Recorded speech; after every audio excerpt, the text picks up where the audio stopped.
ಎಲ್ಲರಿಗೂ ನಮಸ್ಕಾರ. ಕವಿತಾ ಕಿರಣ ಲೋಕಕ್ಕೆ ನಿಮ್ಮೆಲ್ಲರಿಗೂ ಮತ್ತೊಮ್ಮೆ ಸ್ವಾಗತ. ಸಂಪತ್ತು ಸೌಭಾಗ್ಯವನ್ನು ಕರುಣಿಸುವಂತಹ ಅಷ್ಟೈಶ್ವರ್ಯವನ್ನು ಪ್ರಾಪ್ತಿ ಮಾಡುವಂತಹ ದೇವತೆ ಅಂದರೆ ವರಮಹಾಲಕ್ಷ್ಮಿ. ಪ್ರತಿ ವರ್ಷವೂ ಕೂಡ ವರಮಹಾಲಕ್ಷ್ಮಿಯನ್ನು ನಾವು ಸೌಭಾಗ್ಯ, ಸಂಪತ್ತು, ಅಷ್ಟೈಶ್ವರ್ಯ, ಸುಖ, ಸಂಪತ್ತು, ನೆಮ್ಮದಿಗಾಗಿ ಭಕ್ತಿಯಿಂದ ನಾವು ವರಮಹಾಲಕ್ಷ್ಮಿಯನ್ನು ಹಬ್ಬವಾಗಿ ವ್ರತವಾಗಿ ಆಚರಣೆಯನ್ನು ಮಾಡ್ತೀವಿ ಸ್ನೇಹಿತರೆ. ಹಾಗಿದ್ದರೆ ಈ ಬಾರಿ 2026ರಲ್ಲಿ ವರಮಹಾಲಕ್ಷ್ಮಿಯನ್ನು ನಾವು ಯಾವ ದಿನ ಕೂರಿಸಬೇಕು? ಹಾಗೆಯೇ ತುಂಬ ಜನಕ್ಕೆ ಗೊಂದಲ ಇದೆ ಸ್ನೇಹಿತರೆ. ಈ ಬಾರಿ 21ನೇ ತಾರೀಕು ನಾವು ವರಮಹಾಲಕ್ಷ್ಮಿಯನ್ನು ಕೂರಿಸ್ಬೇಕಾ ಅಥವಾ 28ನೇ ತಾರೀಕು ಕೂರಿಸ್ಬೇಕಾ?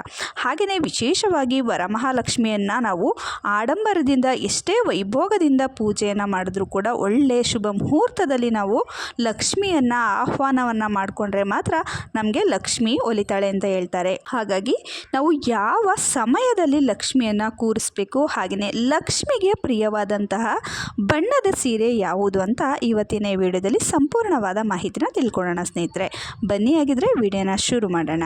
ಪ್ರತಿ ವರ್ಷವೂ ಕೂಡ ನಾವು ಶ್ರಾವಣ ಮಾಸದ ಶುಕ್ಲ ಪಕ್ಷದ 2ನೇ ಶುಕ್ರವಾರ ಅಥವಾ ಹುಣ್ಣಿಮೆಗೆ ಹತ್ತಿರವಿರುವಂಥ ಶುಕ್ರವಾರ ನಾವು ವರಮಹಾಲಕ್ಷ್ಮಿಯನ್ನು ಕೂರಿಸ್ತೀವಿ. ಈ ಬಾರಿ 21ನೇ ತಾರೀಕು ಕೂರಿಸ್ಬೇಕಾ ಅಥವಾ 28ನೇ ತಾರೀಕು ಕೂರಿಸ್ಬೇಕಾ ಅಂತ ನೋಡೋದಾದರೆ, ಈ ಬಾರಿ ಶ್ರಾವಣ ಮಾಸದ ಶುಕ್ಲ ಪಕ್ಷದ 2ನೇ ಶುಕ್ರವಾರ 21ನೇ ತಾರೀಕಿದೆ. ಹಾಗೆಯೇ 28ನೇ ತಾರೀಕು ಹುಣ್ಣಿಮೆ ಇದೆ ಸ್ನೇಹಿತರೆ. ನಾವು ಪ್ರತಿ ವರ್ಷವೂ ಕೂಡ ಪಂಚಾಂಗದಲ್ಲಿ ಅಧ್ಯಯನ ಮಾಡಿ ಲಕ್ಷ್ಮಿಯನ್ನು ಅಂದರೆ ವರಮಹಾಲಕ್ಷ್ಮಿಯನ್ನು ಕೂರಿಸ್ಬೇಕಾದ್ರೆ ಹುಣ್ಣಿಮೆಗೆ ಹತ್ತಿರವಿರುವಂತಹ ಶುಕ್ರವಾರ ದಿನ ಲಕ್ಷ್ಮಿಯನ್ನು ಕೂರಿಸ್ಬೇಕು. ಅಂದರೆ ಹುಣ್ಣಿಮೆಗೆ ಹಿಂದೆ ಬರುವಂಥ ಶುಕ್ರವಾರ ನಾವು ಕೂರಿಸ್ಬೇಕು. 28ನೇ ತಾರೀಕು ಶುಕ್ರವಾರ ಇದೆ. 21ನೇ ತಾರೀಕು ನಾವು ಕೂರಿಸುವಂಥದ್ದು ತುಂಬಾ ಒಳ್ಳೆಯದು. 28ನೇ ತಾರೀಕು ಹುಣ್ಣಿಮೆ ಇರೋದ್ರಿಂದ 28ನೇ ತಾರೀಕಿಂದ ಹಿಂದೆ ಬರುವಂಥ ಶುಕ್ರವಾರ ದಿನ ಲಕ್ಷ್ಮಿಯನ್ನು ಕೂರಿಸುವಂಥದ್ದು ಅತ್ಯಂತ ಶ್ರೇಷ್ಠ ಅಂತ ಹೇಳಲಾಗುತ್ತೆ. ಹಾಗಾಗಿ ಯಾರೂ ಕೂಡ ಕನ್ಫ್ಯೂಸ್ ಮಾಡ್ಕೊಳ್ದಲೇ 21ನೇ ತಾರೀಕು ಶ್ರಾವಣ ಮಾಸದ 2ನೇ ಶುಕ್ರವಾರ ಶುಕ್ಲ ಪಕ್ಷದಲ್ಲಿ ವರಮಹಾಲಕ್ಷ್ಮಿಯನ್ನು ಕೂರಿಸಿ ಸ್ನೇಹಿತರೆ. ಈ ಬಾರಿ ಯಾವ ಬಣ್ಣದ ಸೀರೆ ಲಕ್ಷ್ಮಿಗೆ ಅತ್ಯಂತ ಪ್ರಿಯ ಅಂತ ನೋಡೋಣ. ಮೊದಲನೇದಾಗಿ ಲಕ್ಷ್ಮಿಗೆ ತುಂಬಾ ಪ್ರಿಯವಾದಂಥದ್ದು ಹಸಿರು ಬಣ್ಣ. ಇದು ಫಸ್ಟ್ ಪ್ರಿಫರೆನ್ಸು. ವರಮಹಾಲಕ್ಷ್ಮಿ ಕೂರಿಸುವಂಥವ್ರು ಹಸಿರು ಬಣ್ಣದ ಸೀರೆಯನ್ನು ತಗೊಳ್ಳಿ. ಅಥವಾ ಪ್ರತಿ ವರ್ಷವೂ ಕೂಡ ಹಸಿರು ಬಣ್ಣದೇ ಉಡಿಸಿ ಪೂಜೆ ಮಾಡ್ತೀವಿ.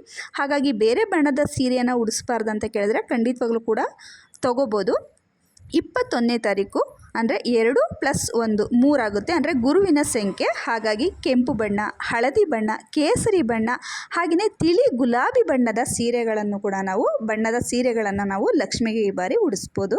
ಹಾಗೆಯೇ ವಿಶೇಷವಾಗಿ ವರಮಹಾಲಕ್ಷ್ಮಿಯನ್ನು ನಾವು ಎಷ್ಟೇ ಆಡಂಬರದಿಂದ ಮಾಡಿದ್ರೂ ಕೂಡ, ನಾವು ಎಷ್ಟೇ ಖರ್ಚು ಮಾಡಿದ್ರೂ ಕೂಡ ಲಕ್ಷ್ಮಿ ನಮ್ಮ ಮನೆಯಲ್ಲಿ ಸ್ಥಿರವಾಗಿ ನೆಲೆಸಬೇಕು ಅಂತಂದರೆ ಲಕ್ಷ್ಮಿಗೆ ಅತ್ಯಂತ ಪ್ರಿಯವಾದಂತಹ ಮುಹೂರ್ತ ಅಂದರೆ ಸ್ಥಿರ ಲಗ್ನ. ಅಂದರೆ ಲಕ್ಷ್ಮಿಯನ್ನು ನಾವು ಸ್ಥಿರ ಲಗ್ನದಲ್ಲಿ ಕೂರಿಸ್ಕೊಂಡಾಗ ಮಹಾಲಕ್ಷ್ಮಿ ಸ್ಥಿರವಾಗಿ ನಮ್ಮ ಮನೆಯಲ್ಲಿ ನೆಲೆಸ್ತಾಳೆ ಅಂತ ಹೇಳ್ತಾರೆ. ಹಾಗಾಗಿ ಲಕ್ಷ್ಮಿಗೆ ತುಂಬಾ ಪ್ರಿಯವಾದಂಥದ್ದು ಸಿಂಹ ಲಗ್ನ. 6 ಗಂಟೆ 42 ನಿಮಿಷದಿಂದ 8 ಗಂಟೆ 47 ನಿಮಿಷ ಇದು ಬೆಳಗಿನ ಮುಹೂರ್ತ. ಸಿಂಹ ಲಗ್ನದಲ್ಲಿ ಮಹಾಲಕ್ಷ್ಮಿಯನ್ನು ಕೂರಿಸುವುದು ಅತ್ಯಂತ ಶ್ರೇಷ್ಠ. ತುಂಬಾ ಅಷ್ಟೈಶ್ವರ್ಯ, ಅಭಿವೃದ್ಧಿ, ಸಂಪತ್ತು, ಸೌಭಾಗ್ಯವನ್ನು ಮಹಾಲಕ್ಷ್ಮಿ ಕರುಣಿಸ್ತಾಳೆ.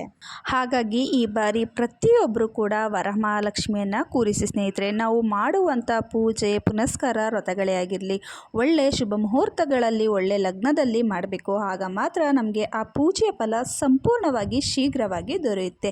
ವಿಧಿವತ್ತಾಗಿ ವರಮಹಾಲಕ್ಷ್ಮಿಯನ್ನು ಮನೆಯಲ್ಲಿ ಕೂರಿಸಿದಾಗ ಸಕಲ ಸೌಲಭ್ಯಗಳು, ಅಷ್ಟೈಶ್ವರ್ಯ, ಅಭಿವೃದ್ಧಿ, ಸಂಪತ್ತು ಎಲ್ಲದೂ ಕೂಡ ನಮಗೆ ವೃದ್ಧಿಯಾಗುತ್ತೆ ಅಂತ ಹೇಳ್ತಾರೆ. ಹಾಗಾಗಿ ಪ್ರತಿಯೊಬ್ಬರು ಕೂಡ ವರಮಹಾಲಕ್ಷ್ಮಿಯನ್ನು ಕೂರಿಸಿ.